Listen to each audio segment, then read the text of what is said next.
You get used to free stuff. I know, you get used to free stuff and you start expecting it. So, all right, so here's your challenge. If you want more free stuff, you have to bring a friend next time. I'd like to get the conference up to 200 people. So you probably, how many people do you think attended this time? How many overall? 150. 150? 100? 100? 82? So if we average all of that, so the head count's 105. No, it wasn't that bad. I was And just then- getting ready to say 100. What do you mean bad? Well, I was only 5 off. You were, okay, all right, so we're gonna give you a prize for being 5 off. Yeah, yeah. My prize. Lincoln. Well, the average is anywhere between, say, 100 and 120 on each of the DCCs. And of course, what's interesting is not all 110-ish are in the room at the same time, because some people come only on Friday or only on Saturday. The vast majority do come all the days on that. And of course, as you can see on Sunday, about half of you are here, and this is average. I've been running the numbers, and this is kind of what it is. I'd love to grow it. And I think the best way to grow it is for you guys to go out there and tell everybody else about the conference, because we can advertise, which we do. I think we get the word out, but we get the word out that there's the Digital Communications Conference, but it doesn't really say much about what it is. Now, it's really nice that Gary has put up some teaser videos up on YouTube, and we use those, and you can use them as well. And we're talking about taking the 2008 recordings and getting those up on YouTube so people can really see the breadth of it. But what's most important is that you know, let's not let people think that it's just a bunch of boring talks. Actually, it's a bunch of interesting talks, but as you know, it's more than just the talks.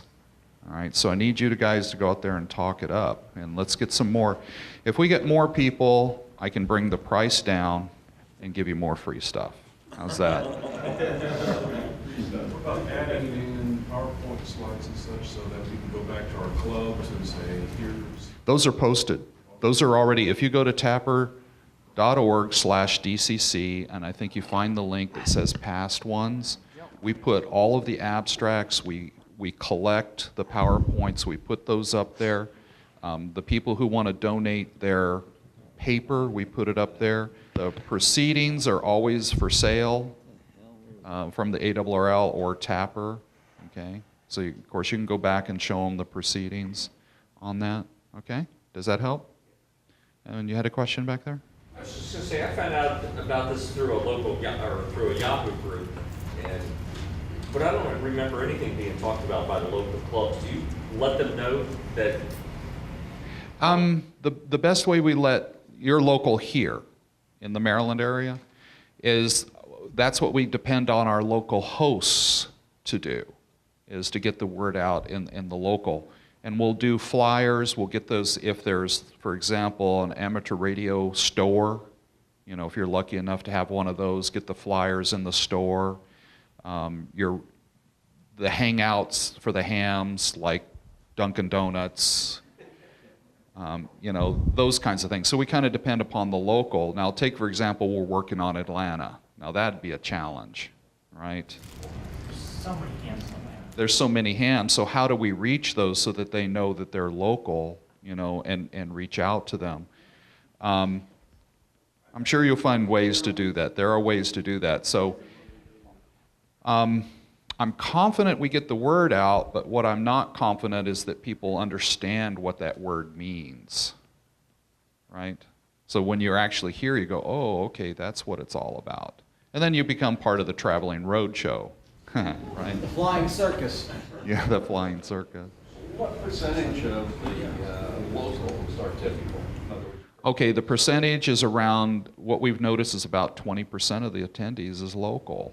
How many of those do you retain?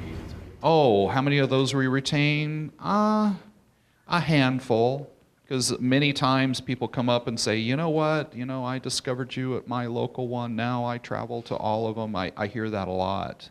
So one of the things that I think is very much in the DNA of the DCC is traveling to city to city to city. It's a pain. It's a lot of work because we have to literally reinvent the meeting at every hotel. So that's the hard part. But the good part is that local people discover it. And that is very important. That we recognize is very much the DCC, and it's something we're not going to stop doing.